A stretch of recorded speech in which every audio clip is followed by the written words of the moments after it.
And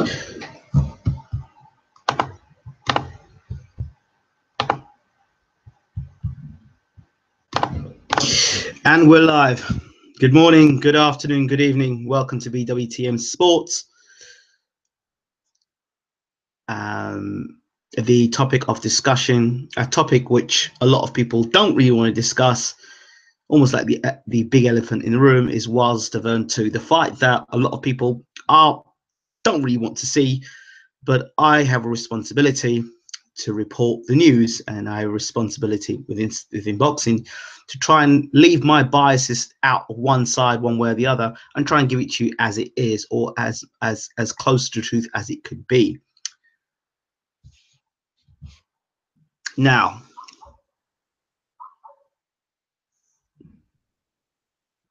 when I listen to a lot of the people talking, if you go across various YouTube videos, you'll see a lot of people very disappointed the fact that Stiverne is the mandatory challenger because he's only had one fight in 2 years. Okay, I get it. People ask the question, why is he mandatory? How did he get in that position? Okay, I get it.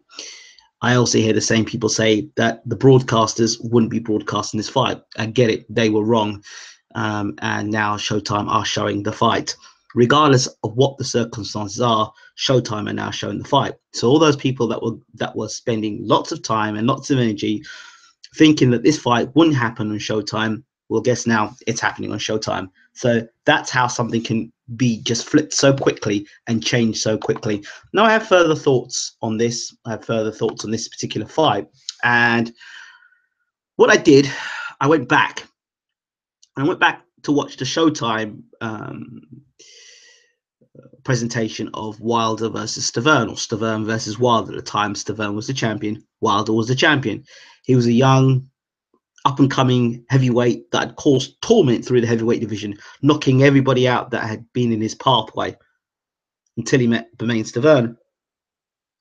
Now, at that point in time, Deontay Wilder was a very hungry fighter, a very determined fighter, a very focused fighter, and boy, he wanted it. He really wanted it. He really wanted to become the heavyweight champion of the world.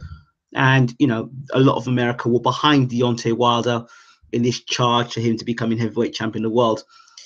And the flip side, Stiverne was almost pushed to one side. He was painted as the Haitian Canadian who had the WBC belt. And, you know, I remember all the pre-fight into this. And, you know, when I went back and watched the pre-fight interview again, or pre-fight, the press conference, you know, about the needle and the bad blood between both guys, it made me understand a few things, and it made me look at things a little deeper. And some would say, you know, you're overlooking things. You're looking too much into things. No, well, it's my job to look into things. And while this commentary might not be what everybody wants to hear, I know I'm not here to talk to everybody, and I'm not here to, you know, not everyone's going to listen to what I've got to say. I appreciate that. For those people who do appreciate what I do and what we're trying to say here, the alternative point of view, the alternative message, here it is.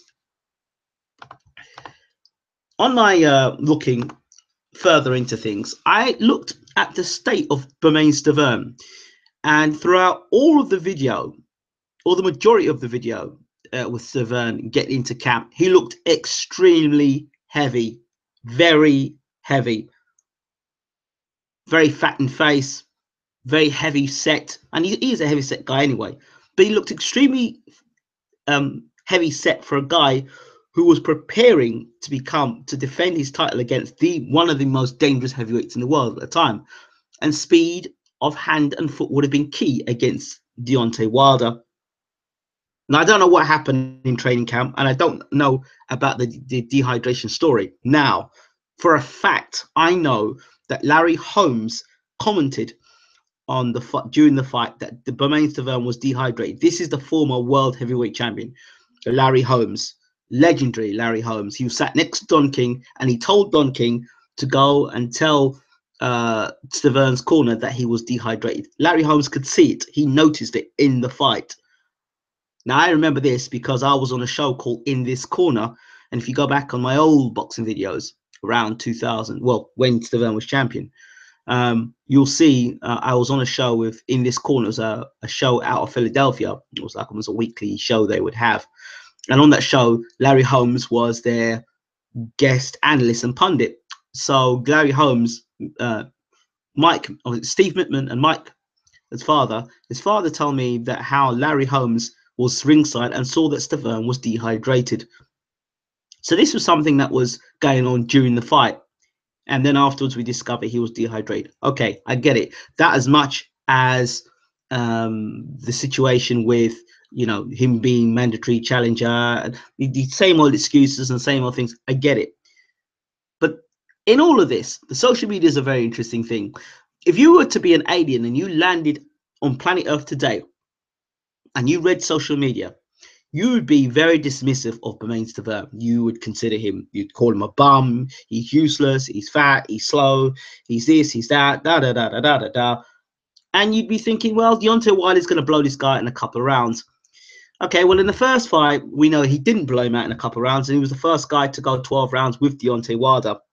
We also know that Stiverne now was dehydrated in the fight. We also know that Stiverne wasn't in the greatest shape in that fight. I'm not making excuses for Bermain Stiverne, making no excuses. Listen, he could get in the ring against Deontay Wilder in this rematch and get flattened in a couple of rounds. That could happen. It could happen. But, when rematches happen, automatically, immediately afterwards, the guy that lost the fight the first time round doesn't usually get revenge in the rematch. Usually the guy that beats him is beaten, gets beaten in the rematch as well. Automatic rematches. And you've seen it time and time again in recent times. Guys who've gone and had automatic rematches, they've lost. We had the Frampton fight with Santa Cruz, but we know that Santa Cruz had some issues outside the ring with his father. And in the rematch, you saw what Santa Cruz could do. Those are different permitting circumstances. But this rematch now begs a few questions. Deontay Wilder, when he fought Stiverne the first time round, the champion now, was very hungry. Now, you could call him an established champion. He's had X amount of defenses of his title. He's basically gone through and continued knocking guys out or stopping them. So he's basically had things relatively his own way. Big talk of him fighting Anthony Joshua. He's had a taste of the high life. He's come to the UK. He's better known in the UK. He's had that big thing with Tyson Fury at Showtime. You had this situation here with Dominic Breazeale. You've had Wilder getting involved with the whole thing with the cannabis and some of the other altercations with Wilder since. And now his focus has been the Anthony Joshua fight, the Dillian Whyte fight, the Joseph Parker fight, any other fight than fighting his mandatory and getting that out of the way, the Luis Ortiz fight. So unless Deontay Wilder knew that he was definitely going to be fighting Stiverne and that Ortiz was a smokescreen and Dillian Whyte wasn't the fight, then you gotta ask yourself the question, is the champion as focused as people would want him to be? A lot of people are saying that it's a blowout fight, there's no point in it. Now, the other thing we have to point out is 2 years on, and not a lot of people are talking about this, Deontay Wilder has been out injured during those 2 years. And I can't tell you that Deontay Wilder's come back and look better than after those injuries and come back. He didn't look fantastic against Ariel. He certainly was getting outboxed by Arthur Spilker until Spilker ran into a right hand. And for 4 rounds, it was non-action from Wilder until he landed a right hand on Gerald Washington, who has a habit of running out of gas after 4 rounds and backing up against the ropes. So a Wilder that's not progressing and improving and he's and been injured versus a guy in Stiverne who on the night probably wasn't in the best of shape, may have took his eye off the ball and thought he'd just run out there and knock Wilder out of one punch, and was dehydrated. And there may have been some mispractice or something not right on the night. And these are things that you don't hear fight fans or people commentating on this talk about. They're really not. And you've seen it time and time and time again in boxing, in heavyweight boxing, in that guys who overlook opponents overlook them. If Deontay Wilder is not focused on this fight, if he's not focused, if he's not 100%, and he's not, and he's injured. I mean, he's injured and he's unable to do things he once was able to do. Let's say he doesn't punch as hard as he once did before. There could be some serious problems. Now, one of the things we need to take into consideration, when David Haye fought Tony Bellew, I was one of those people who was of the belief that Bellew would get blown out of there by David Haye's punching power. You've seen Bellew go down to lesser punches, and he took Haye's punches flush. Now, David Haye's had a lot of corrective surgery, and they say now he can't throw the punches the way he used to. Does that take something away from his punching power? I don't know, but it's something that needs to be looked into. The injury to David Haye's ankle now and the Achilles, him rushing back to fight again, has he totally healed? We'll soon find out. But it has to play a part. And that's why I go back to Deontay Wilder and say, is he the same guy that fought that night when he won the title? And my answer to everyone is, no, sir, he isn't. He can't be a better fighter. If anything, he's regressed. He hasn't progressed.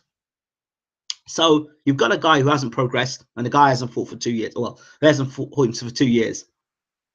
You've got a guy now who's hungry, who could be potentially more hungry than the champion. If the challenger is more hungry than the champion, there's a problem. If the challenger has worked out what it needs to beat the champion, and he's had 2 years to study him, and the champion's been less rested in his laurels, that's a concern. And I'm just painting a different picture for boxing fans. Go back and look at the fight. Go back and look at the preview and listen to the press conference, and then watch Stiverne training, and then watch the fight. And then look at the condition that Bermane Stiverne is in at the moment, or has been, in preparation for this fight. It just begs the question that he's in better shape now, Stiverne, than he was when he was actually champion. And there's some people that are better challengers than they are champions. Good example, Evander Holyfield. He was a better challenger than he was a champion. If you look at his championship reign at heavyweight, he was a better challenger. He fought better as a challenger than he was a champion. Look at his record. Look how he fought. Some people cope well with being champion and know how to deal with it. Other people don't. We have to wait and see. Was it a genuine mistake by Stiverne? If he comes in heavy like he came in that fight, then it was a miscalculation, thinking they were just going to blow Wilder out in a couple of rounds. Then, you know, we could see the same thing again. We could see something even quicker. But then if Wilder has not focused as he should be, and his mind's all over the place and thinking Joshua and all the rest of it, we could have an upset on the cards. We could have an upset on the cards. And that is a concern. It should be a concern for boxing fans around the world who want to see Wilder fight Joshua. And I'm just thinking this is going to be a walk in the park. It could be a walk in the park, but what happens if it isn't? There's going to be a lot of YouTube channels and a lot of supposed experts that are going to have egg on their faces. Now, there's enough needle in this fight. I've said it before. There's a lot of bad feeling in this fight as it is to make this a tremendous rematch. A lot of bad blood over 2 years. And when that press conference kicks off, it will be genuine bad blood. I've said this already and I'll say it again. This will be there'll be a lot of bad feelings in this fight. And it's got nothing to do with pre-fight hype or having to sell tickets.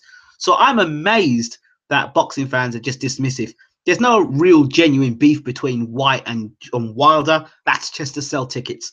There's no real genuine beef between Ortiz and Wilder. Again, that's just to sell tickets. Stiverne Wilder 2 doesn't need to sell tickets. It doesn't need to sell tickets. It's the fact of the matter is they don't like one another, and that's a fact. Okay, so and it hasn't got any better. All right, this is genuine feeling. You've got an emotional guy in Stiverne, and you've got an emotional guy in Wilder. So God knows what's going to happen at the press conference. But let me just take and see what people are thinking.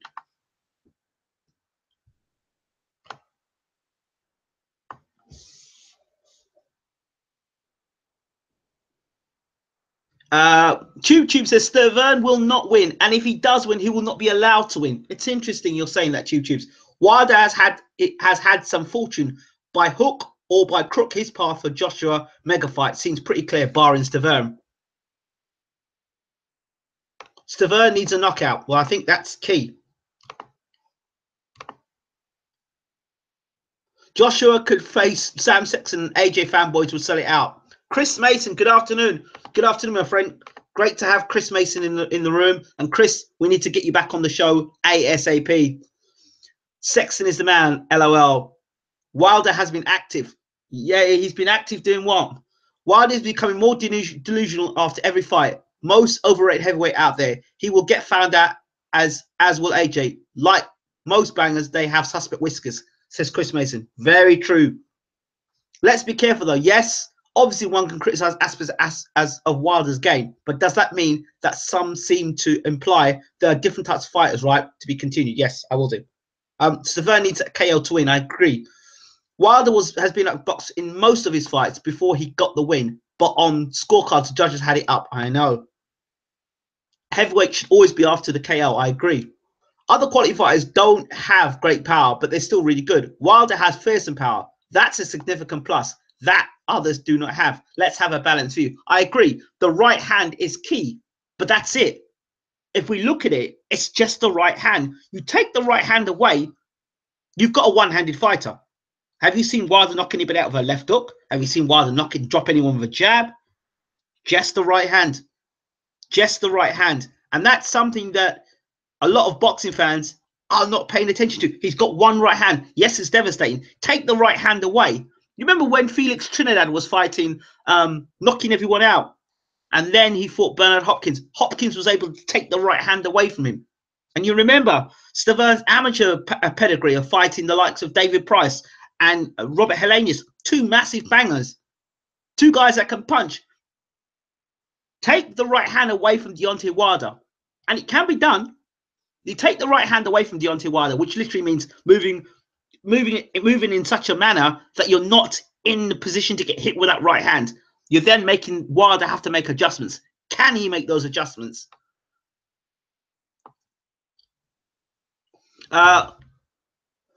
Wilder's not a technician, fair. Others are not with no great power threat, fair. So we know that, don't we? Okay. 100% Ingram. Maybe do something after the Groves fight? Possibly, yeah. Why not?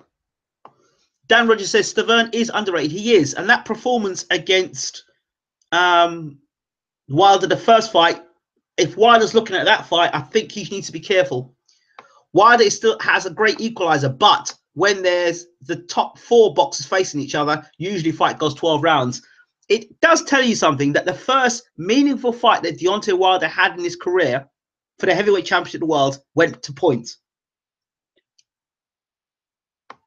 And if it's true that for some reason Stiverne was dehydrated in there, doesn't that make you wonder what happens, what a fit and strong Stiverne could do? I'm just saying that.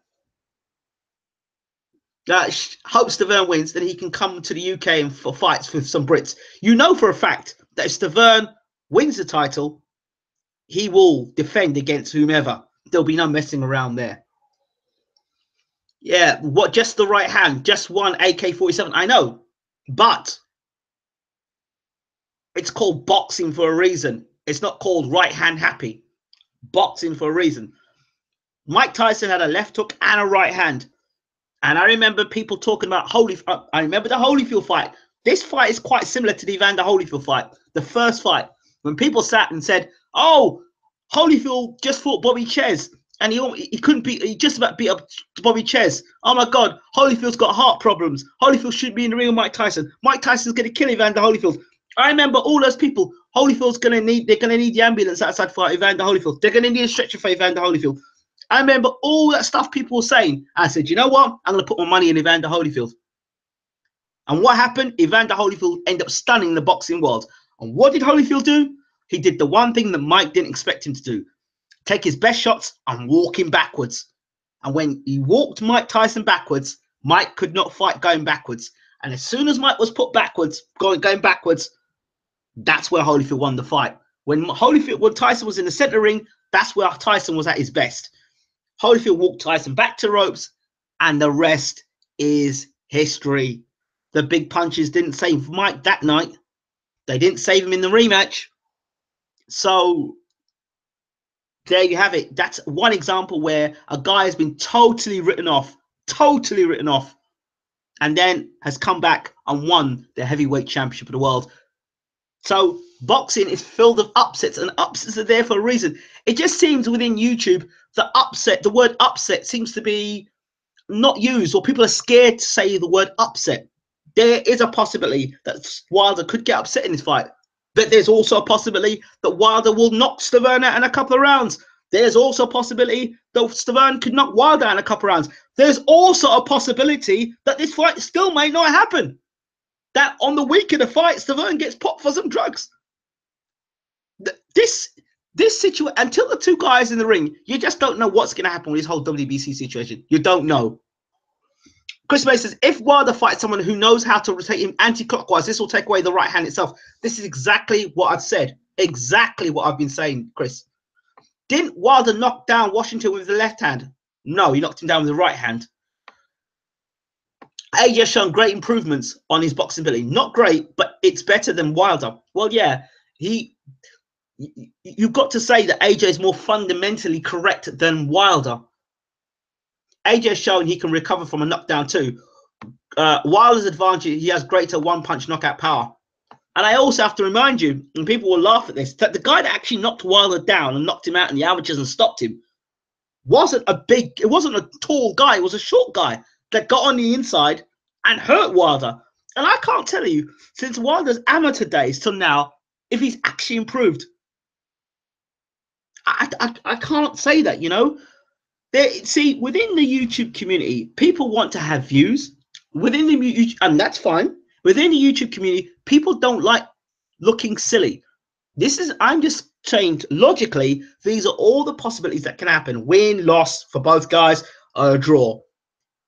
Do you understand? But I'm very careful not to be dismissive of what Stiverne, what sort of Stiverne we're going to see.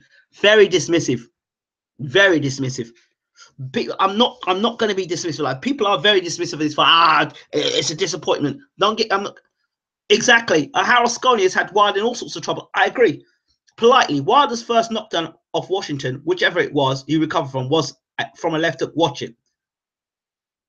I'm sure it was a right hand he landed.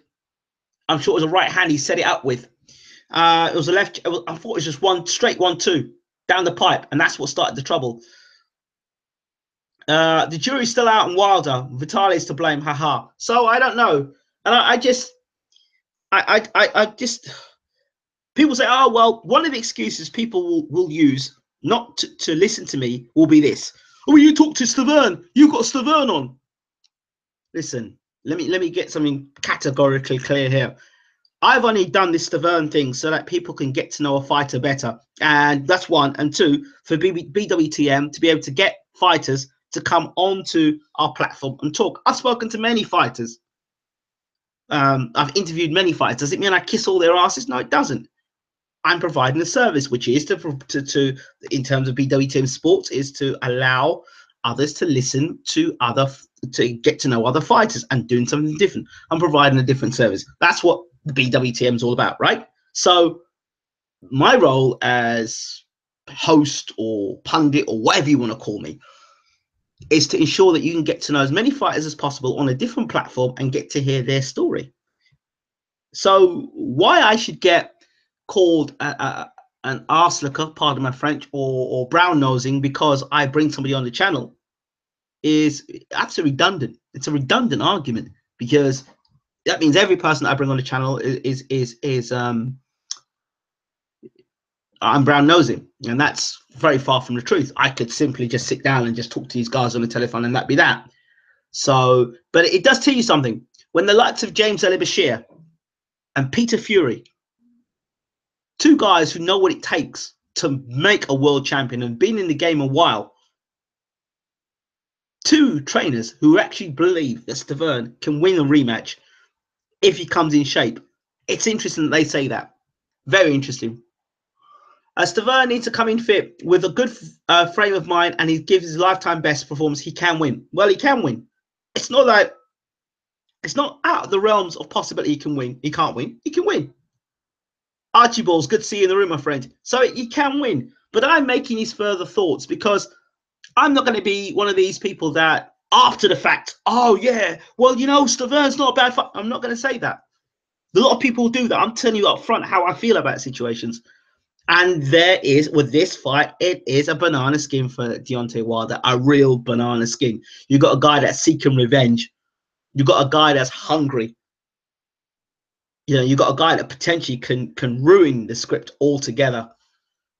And a guy that I hope that is wise and learned from his mistakes the first time round. If he's got the same people, if Stiverne's got the same people around that he had the first time round, then you know there are problems. But if you go and look at things on his Instagram, keep a look at his Instagram page, and the things that he's doing in training are far different to the things he's been doing beforehand. A lot of hand-eye coordination training, a lot of speed work.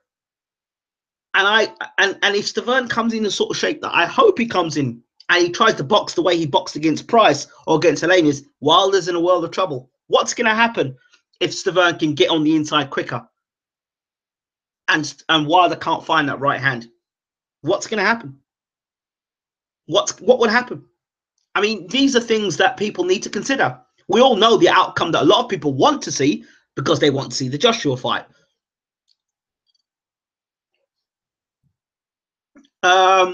I think you are right. The man is written off for no reason. You have to consider, why did Wilder not pursue the mandatory quickly if he was that confident? Well, there you go. There you go. What fight should have been done? Fight should be done and dusted a long time ago.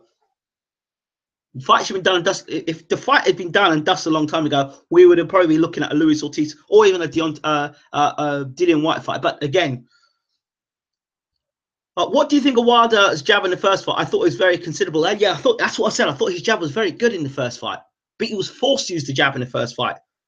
You know, he was forced to use the jab because he had a guy who was shorter coming in with shorter arms. He had to use the jab. And I said on that night, Wilder looked fantastic. He did. On that night, he looked the goods. He looked the part on the night as heavyweight champion. He looked the part. But since then, you know, Wilder might be overlooking Stiverne. He's saying that he has a better CV than Tyson. He's saying AJ must come to you, otherwise he's not credible. Saying he's the king, etc. That's what I'm saying. This is all well and good. But if he's in a real fight, again, this time, if he's in a real fight for 12 rounds, if he can't get Stiverne out of there in the first round, if Stiverne keeps coming, what happens then, boxing fans? We only have, at the moment, you listen to most people is, oh, Stiverne's mandatory. Oh, Stiverne's mandatory. It's very disappointing. Stiverne's mandatory. I don't know why Stiverne's mandatory. It's a lot of stuff like that.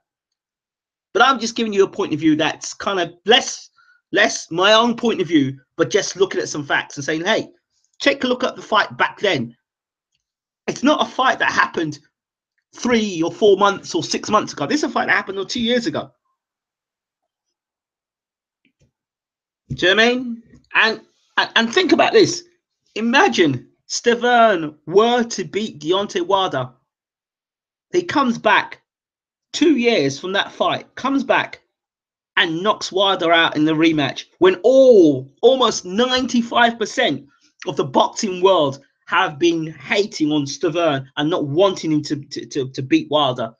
If you go back and look at the first fight, before the first fight, this is Stiverne, the champion in America, yeah? And he was getting booed. I mean, I'm talking about booed, I mean, severely booed at press conferences, severely booed at weigh-ins. And Wilder was like the golden boy, the golden child. And I don't know, you know, I don't know how things will be. And the other key point is, the other key thing is, which a lot of people are not talking about, is a key chess move. James Prince being in the corner now of Bermane Stiverne. James Prince wasn't in the corner the first time round with Stiverne. Oh, look, James Prince can't fight for Stiverne. I know that. But he is an integral part. The things that Stiverne probably had to do before, he won't have to do now. He won't have to do now. So I think that there are a lot of key points that people are missing out on. A lot of key points that people are missing out on. Summer says, hello, everybody. What do you think? Does Stiverne need a better footwork in the second fight? I think if he loses the weight, and he isn't coming in so damn heavy, then yeah, I think he moves around quicker anyway. Count an extra 20 or 30 pounds. But again, you know, we talk about people's weight. There's a balance between weight, you know, because I'll give you another example. Gary Mason, he was one of my favorite heavyweight fighters, British heavyweight, unbeaten, and he was going to fight Lennox Lewis. And I remember when Gary Mason he was told that he might not box again, and he had an eye injury. It's something to do with a detached retina. I think Leonard had the same thing. Sugar Ray Leonard I'm talking about. And he came back. And one of the things that people talk about, his weight, it's Gary Mason's weight. Gary Mason's too heavy. So Gary Mason went to America. And I think he lost a lot of weight. But then when he came back and he fought Lennox Lewis, yeah, he was faster. And yeah, he still was durable. But he didn't carry that same power in his punch. And he said it himself, look, I wasn't as strong as I was when I was heavier. So it just depends. When Stiverne losing all that weight might make him quicker, but does it keep him durable? Was it the fact that he was heavier that kept him in the fight against Wilder the first time round? Yeah, so many different questions.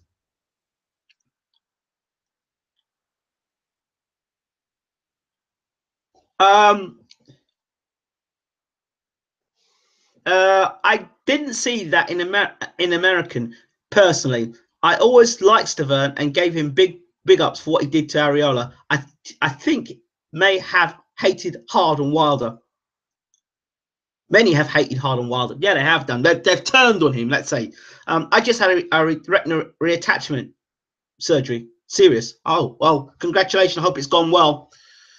Really hope it's gone well for you, and you were able to live your life in the way that you need it to be. So speedy recovery, my friend. So, like I said, I might not be saying the things that people want to hear, but I will address those matters. And this overlooking people, and social media is terrible at it. I would suggest to any serious professional boxer, stay off of social media. Stay off of social media. Get somebody to do your social media for you. Get a personal assistant to do your social media. Get somebody qualified to do your social media. Stay off of social media. Social media is just dreadful. If you want to talk to your fans before you go into camp. Talk to your fans after your fight. Do you know what I mean? But don't talk to your fans in the training camp. Every day you're on the front. That's wasting up energy that you could be saving to recuperate, energy you could be saving to put more into training. If you've got energy to be in social media, then you've got energy to be putting few extra rounds in. You've got energy to be working on a combination a little bit better. But, oh no, I've got to do my workout, and then I'm gonna go on and do Instagram, and then I'm gonna do Facebook, then I'm gonna do Twitter. Oh, you know what? I'm gonna sit on Instagram for an hour and talk absolute waffle about my life. Why? What for? For what point? Oh, I'll sell more tickets. Okay, well, let your PR man do it. Let your personal assistant do that. They're not taking the punches. Use them. But see, it's good for boxing fans. They like that, but they're not the ones having to go in the ring and take the punches. And see, it's all said and done. You lose your belt, those fans will leave you and go to the other person. No need to talk if you've got a good team. Just beat people. Exactly. Go out there and be about the business. Be about the business, and when you've done the business, then talk to fans. Do you know what I mean? Then once you there are press obligations. I understand that, like media obligations, your press conference, that I understand. And then maybe a couple of days before you go into camp, fine, do that. And then maybe if you want to do one in the middle of camp for an hour, you spend one specific day. Okay, this is my day. I'm going to update everyone about the camp. Bam. If you're going to do that. But every single day, come on, man.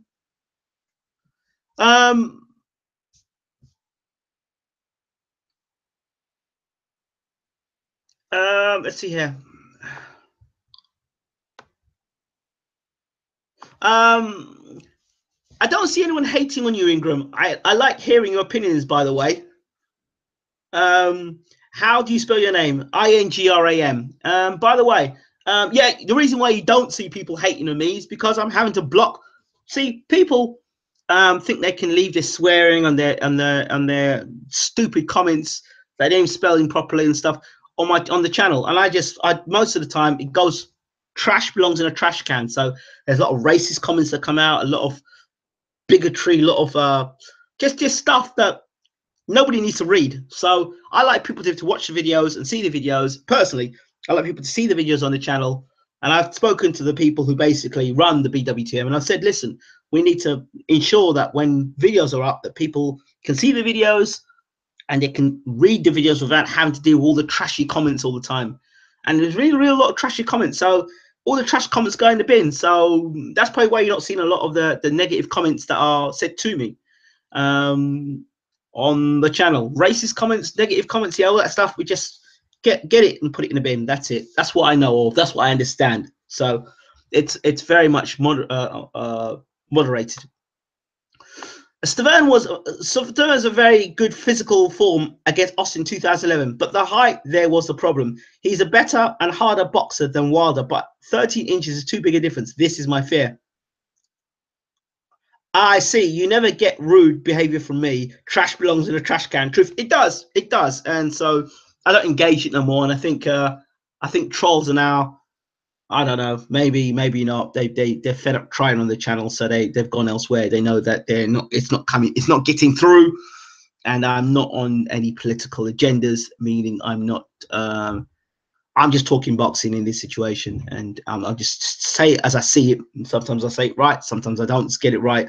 Hey, if I got it right all the time, I won't be talking to any of you guys. Probably be down the bookies and making a hell of a lot of money and cashing in a hell of a lot of money if I know it's going to get it all right all the time. But it is what it is. You know, both guys are good fighters. I'm not going to sit and say, oh, he's a bum. Both guys are good fighters. One's a former world champion. One is the current world champion. One guy beat the other guy to become world champion. The guy that beat him to become world champion hasn't progressed as a fighter. And if anybody can show me the progressions Deontay Wilder's had since that fight, in fact, that fight was the best he looked. If you look at his fight since, there's been a couple of get out of jail cards. The Gerald Washington fight, get out of jail card, the right hand. The Spilker fight, get out of jail card, right hand. So may I ask what's next for Eubank Jr. or Conor Benn? Well, Conor Benn needs to fight better opposition. So that's it. And that's you don't see me talking too much about Conor Benn. Decent fighter. Let's see how good he is when he fights better opposition. Knocking guys out in one round doesn't prove anything. I heard somebody come back to me and said to me over Twitter that Adam Smith, he said that his opponent had 2.5 weeks to prepare. Well, fair enough. If 2.5 weeks is enough to fight a guy who's probably been training 8 or 9 or 10 weeks, then yeah, great, fair enough. As for Eubank Jr., he fights in the semi-final against Jamie Cox or George Groves. People are saying, oh, the Groves fight's going to happen. The Groves fight's going to happen. Let me tell you something. There's no guarantee that Groves fight's going to happen. No guarantees. No guarantees whatsoever. I'll tell you why there's no guarantees. Because I've said it before, very documented about George Groves. I think he is a good fighter, but highly overrated. A good fighter. His fight against Chudinov did raise my eyebrows. He did come through a fight against Chudinov. I thought he was losing against Chudinov until he pulled off some cracking shots. And it was, you know, later in the fight. So he proved to me he could go a few more rounds. And he's got power in the later rounds. He proved that to me for the first time against decent opposition. But Chudinov seems to fight with his face anyway. And George Groves got the utmost respect for me for that. But again, the things about George Groves, I still have problems with George Groves. I still have problems with the fact that I don't think he's the most durable of fighters. I don't think George Groves, I think he struggles at the weight. I think he really badly struggles at the weight. And I don't know how he's making it from, I don't know how much George Groves walks around at, but I can bet it's way over light heavy. But he doesn't want to do light heavy, so he's fighting at middleweight. So those are things that concern me. The fact that when he fought against that Brophy guy, he got buzzed by Brophy, who's a non-puncher. I think Brophy's got like 1 knockout on his record. And then when he fought Martin Murray, Murray buzzed him as well, and Murray's a middleweight. So people saying, oh, yeah, well, Jamie Cox is a middleweight, and he's moving up. He's only a middleweight. Look, Martin Murray moved up, and he went hell for leather with Martin Murray. So those are my concerns about George Groves. There's no guarantee that George Groves doesn't get flattened by Jamie Cox. There's no guarantee. There isn't. I mean, there's no guarantee that George Groves win the fight. No guarantee. There is a guarantee that Chris Eubank Jr. is through to the semi-finals. But there's no guarantee that George Groves is going to make it to the semi-finals. Absolutely none. Jamie Cox is unbeaten. He's the fresher of the two fighters. He's the younger of the two fighters. He could potentially be the hungrier of the two fighters. I'm not sure about George Groves. I'm not. I mean, Groves is a big favorite, simply because a lot of people know more about Groves than they do about Cox. And I don't know about Cox. And what I will do is I'm going to look at Jamie Cox's record so far and what he's done, and I'll do a breakdown for the fight. But listen, Martin Murray, I'm sure Jamie Cox is a better fighter than Martin Murray. I'm sure he's a better fighter than Martin Murray. You know, I'm sure. So I'm not being dismissive of Martin Murray. I'm just saying I think that Cox is probably a better boxer than Martin Murray. So I've always said, if you can take Groves' best punches, if you take his best shots, then you got half a chance of beating him. You know, and then if you've got better stamina than George Groves, then you definitely stand a better chance of beating him. And then, you know, if you can hurt George Groves, you got a great chance of beating George Groves. So those are all the things there. Able to take the power or not get hit by the power. 2, able to go 12 rounds and do a good rate. 3, able to hurt George Groves. You know, if you can do those things, you stand a good chance of beating George Groves. Why did Froch beat George Groves? He was able to take the best shots. He's able to take his best shots and come back and hit him back. And when it comes in a one-on-one brawl with George Groves and it comes down to who wants it most, I'm not sure about the heart of George Groves. I really am not. But these things are always a question mark for me. In a tough fight that's going, when he's been pushed, I've got question marks. So we'll see what Jamie Cox comes out like. But if Jamie Cox decides to get off the back foot and box and allow Groves to work his way into the fight, then I told everyone Badou Jack was going to beat George Groves. And George Groves was the overwhelming favourite going into the fight.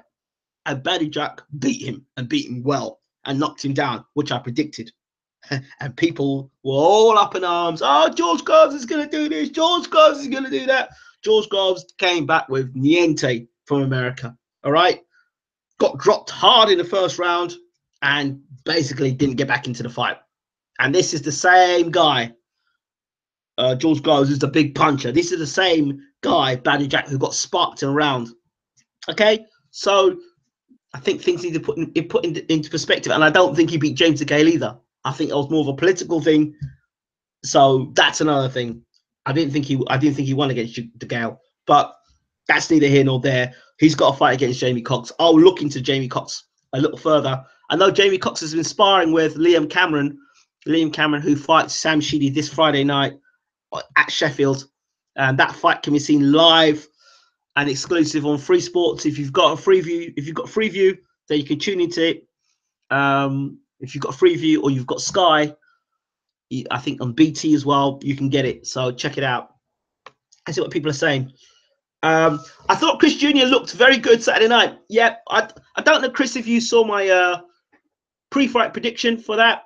And I said, when I was commentating, I said I didn't like the way that Avni came to the arena. He looked hyped up. And, you know, I don't like to see that in a fighter coming hyped into the arena. Then he looked hyped when he was coming to the ring. Then he looked hyped when he was getting in the ring. He didn't look like a man that knew what he was about. And if you look at Chris Eubank from the way he walked into the arena, the way he walked into the ring, and the way he stood and just looked at Avni when he was jumping around being cocksure, I said, listen, Avni had come running out in the first round, and I said, watch this. He says he needs to be careful because he's going to walk onto something nasty. And what happens? He gets dropped in the first round. I said in the fight, it was uppercut city, and that's basically what it was. Uppercuts left, right, and stairs. Throw an uppercut whenever you want, and Avni will take it. I don't understand in boxing where some people have trainers. I don't see the point. If you know that your style is you're going to be vulnerable to uppercuts, make adjustments. They made no adjustments whatsoever, so Avni deserved to get knocked out. I'm sorry. You're going in a fight with a guy that is known for his uppercuts. You come into the fight with your chin in a position to get hit with uppercuts. What do you expect to happen? Is what it is. Who is the best trainer in England? In my opinion, it's Rob McCracken. Well, that's a tough one. I'm not sure of Rob McCracken. I think there are some people that are very vastly not looked at or paid attention to. I like the work that Don Charles is doing. He's a trainer that needs to be given a bit more credit. He took Derek Saw British European. And in 15 fights, he fought Vitaly Klitschko and gave Vitaly Klitschko one of the toughest fights of his career. So I think that Don Charles is a good trainer. The thing I like about Charles, he's not just a trainer. He's not just a guy with pads. He's a trainer and a mentor. And I think that's missing a lot in boxing. So Don Charles is up there, much higher than Gallagher. Gallagher gets a lot of credit because I guess he's supported in a certain way and his face fits the bill. So I like what Don Charles is doing. He's not buddy with certain people, and he's a man of principle. So I'm not saying the other trainers are not, but I like what Don Charles is doing. Did anyone see Eubank Senior telling ring girls to get lost while Eubank was doing it? Press. Yeah. The post fight interview. Yeah, good. Absolutely. They ain't just serving no purpose. Good. I'm glad his dad is looking after his son. I would have done the down thing as well. I would have gone one step further. Said, hey, don't make sure you're not even in the ring shot when I'm doing this interview. Good, protecting his son from yeah.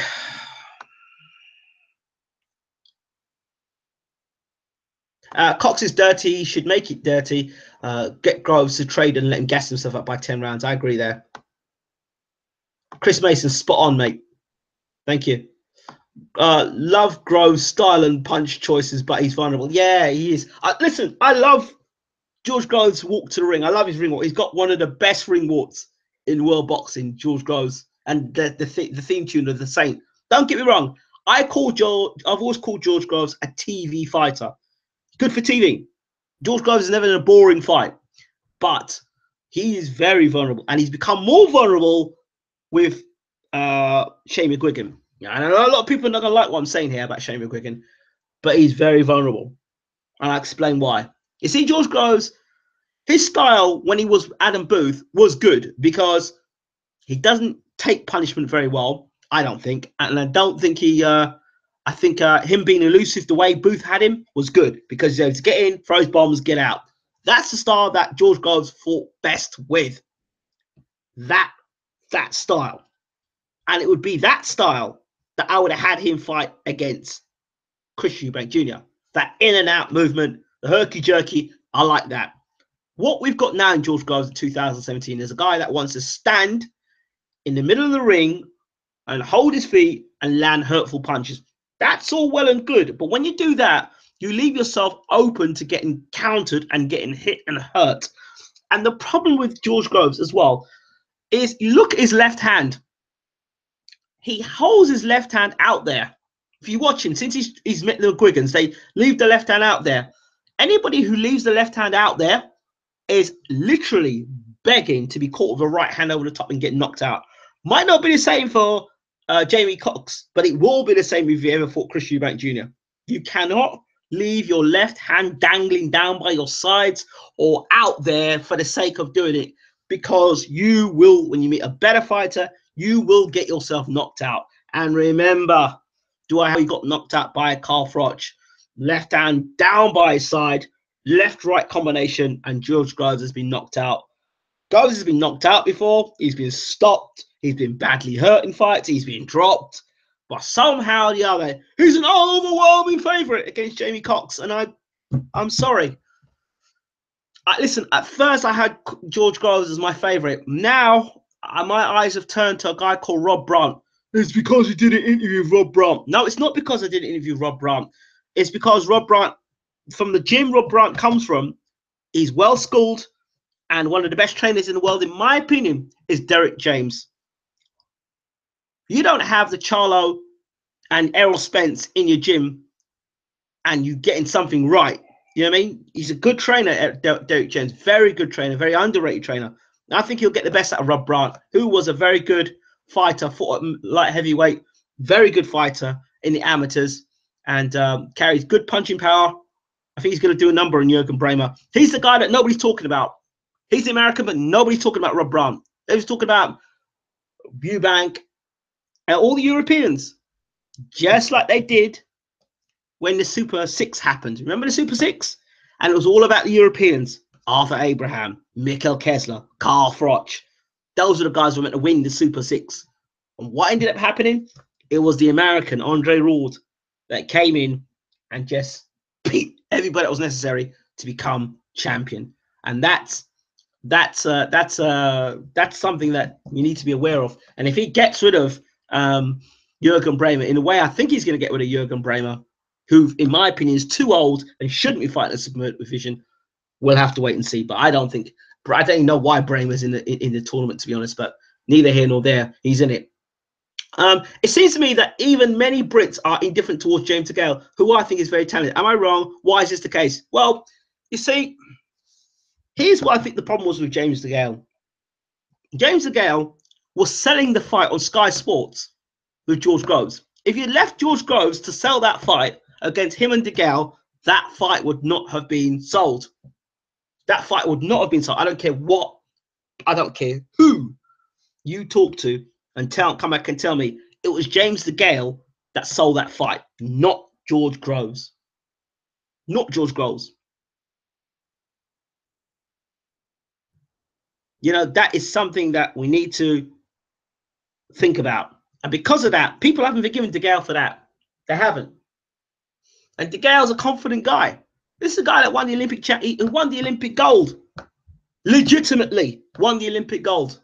Comes there and does everything before George Groves does it. Wins a British title before George Groves does it. Wins a European title before George Groves does it. Wins a world title in his first attempt. George Groves needed how many times to become world champion? How many attempts to become world champion? But the Brits love George Groves. I said before, it's if your face fits. If your face fits, that's fine.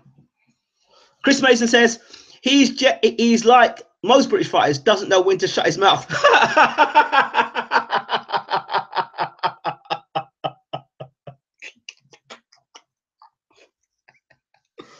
Yeah, but closed mouths don't get fed.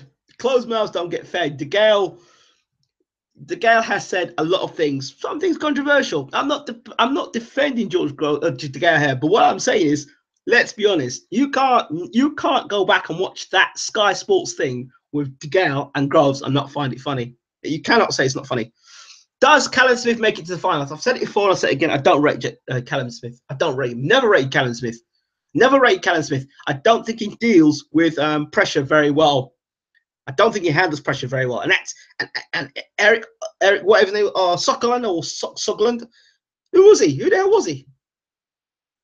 So I think that for me, oh, by the way, Chris, it's not me who did that as Nightbot. I've got a Nightbot here, which basically you just got to be careful of Nightbot. If you use, please don't use caps locks because my Nightbot doesn't like it. The Nightbot is in the room because we've had some people in the past who've been a bit disrespectful. So Nightbot basically does what it is. Yeah, so James DeGale, come back to James DeGale. I think that James DeGale, very talented fighter. He needs help though. He really needs help. Yeah, Callum Smith is not a very good fighter. I'm sorry, buddy. Fights in straight lines, best punch, take you to the ropes, tuck up, left hook to the body. That's Callum Smith. And as soon as he fights a guy that can work his body and get on the inside, he's in trouble. I'm telling you, Callum Smith. But everyone's rating Callum Smith. I don't rate Callum Smith. Never rate Callum Smith. Never ever rate Callum Smith. You tell me he had fights against Durrell, didn't want that. He had the Ramirez fight, he didn't want that. He had a James DeGale fight, he didn't want that. He had all these opportunities to become world champion, didn't take them. Now he goes and fights in the Super 8 tournament. Okay. You're going to have to fight something decent in the end. I'm telling you though, yeah, okay. His last fight made me feel like Smith got exposed. No, he if he'd spoken to me, I would expose him a lot quicker, Chris. If you go back and look at my Callum Smith videos, you see, this is where I talk about trainers and legacies and fighters. I think Rob Brandt stands a good chance in the tournament only because of his trainer and where he's come from. Again, Rob Brandt has to do the fighting. It's responsible for Rob Brandt to fight. But you look at Crawler, Paul Smith, Callum Smith. You look at anybody that goes through that gym. You look how they fight the same way. Hands up, walking in, left hook to the body. Hands up, left hook to the body. Hands up, left hook to the body. That's it. And you can do that at British level and catch somebody a body shot and then fall over. That's fine. But European and world level, there you can't just be like that.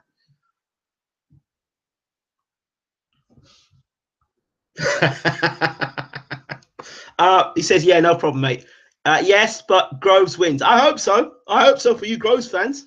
Because if he doesn't win, you guys are going to be crying. Because all Wembley's been set up. Or Fulham's been set up for George Groves. But listen, I don't know what Groves is so excited about fight being in London. Last time he was in London and he was fighting with a world, in regards to world honours, he was on his back.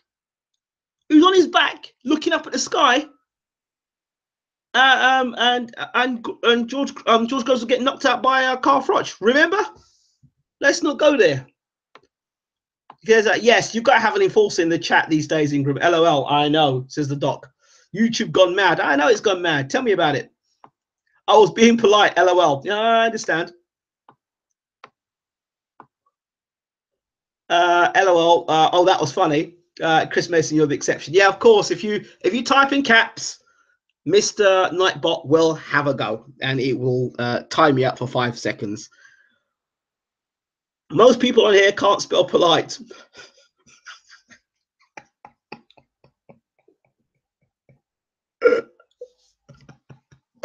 Oh dear. I hope you're enjoying the interviews that we've got on the channel. I heard also today something about Tyson Fury, and he said that he's not coming back and boxing's not for him. And I not, unfortunately, I don't get caught up in the whole Tyson Fury thing. All I can say is if his heart is broken or his spirit is broken, I think then you know, then he shouldn't come anywhere near a boxing ring. If his heart's broken or his spirit's broken and he doesn't fancy it no more, Tyson, stay away from the boxing ring. But if he is gonna come back, then I hope he's in great shape and great mental state. Eubank to win Super 8. Well, Eubank Jr. Yes, he's explosive. He knocked out a guy that we didn't see ever get knocked out before, but we don't know how good Anvi's chin is. I can tell you something. He's not the most intelligent fighter in the world. Now, I have a concern with these people who think Eubank is going to be the win this tournament. If he does, he's got some serious work to do. And the big problem with Chris Eubank Jr. for me, and I'm saying out there, his whole left-hand side of vulnerability. Eubank Jr. is a knockout waiting to happen. You heard it from me here. You cannot keep fighting guys with your low left hand. And he's not just got a low left hand. His boxing glove may as well touch the canvas. And the way he's lining himself up, all it takes is a miscalculation and it's a straight right hand down the pipe. So I'm very concerned about, I don't care how good your chin is. I do not care how good your chin is. The best chin in the world is a chin that doesn't get hit. Tyson Fury is a mental patient, not a boxer now, quite possibly. Who would you pick, Hay over Joshua? Yeah, the Hay that fought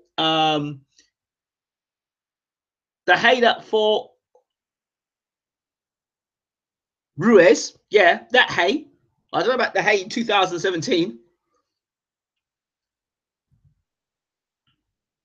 A long way off, but Liam Smith versus Liam Williams rematch. Your thoughts? Yeah, my thoughts are I'm backing Liam Williams for the rematch. Groves to win Super 8. Oh, let's hope so. Let's hope so. Pick any European fight you want. And I'm not saying because Rob Brant's an American, he's going to win the tournament either. But don't discount Rob Brant. Any ideas, Stiverne, while the press conference? Listen, I don't know when it is, but I can find out for you. 6 o'clock. 6, 5, 4, 3, 2, 1, 11, 10, 9. Let me find out and see if I can find out for you when the press conference is. I don't know. Let me see if I can. I'll find it quickly. Yeah. Keep sending your messages and I'll see if I can find that for you.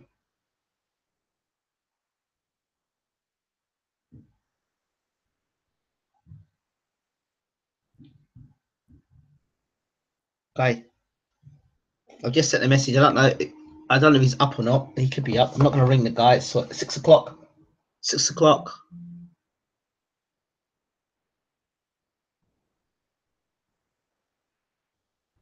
Yeah, so just got a press conference up there. Yeah.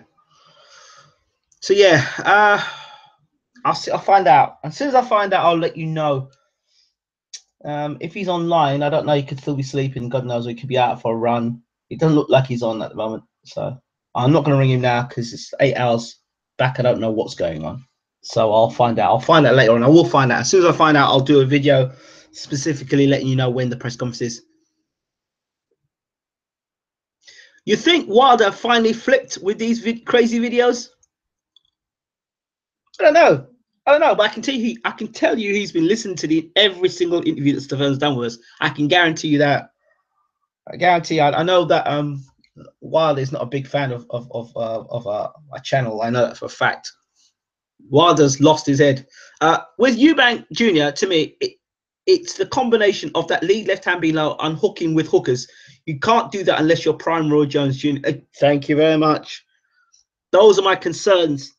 He's getting away with it so far because there's nobody in the ring so far to deal with or handle that. The best guy technically who's been able to deal with him so far has been Billy Joe Saunders. Now he's in the super middleweight division. Go look and see how many technicians there are around. You see, the one guy I think that could do it. Eubank stops Groves mid to late, and Cox, forget about it. LOL, bomb. Oh man, I don't know. I'm gonna look at. I'm gonna. In fact, you know what I'm gonna do? I'm gonna go and look at Cox now, box. I'm gonna look at him now. I'll break it down. I'll come back and I'll do a video for you guys. And hopefully by that time as well, I'll be able to tell you.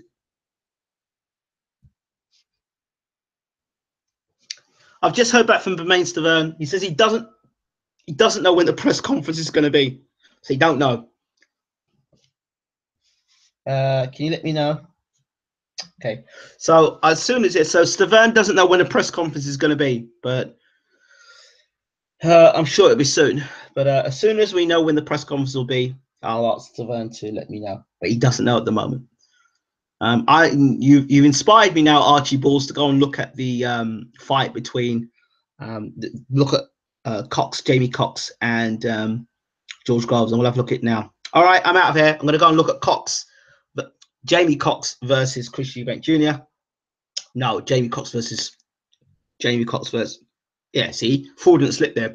I will look at Jamie Cox versus George Groves and come back, and I'll give you my thoughts in another live video. See you soon. Thank you so much for tuning in, by the way. Big shout out to the people in the room.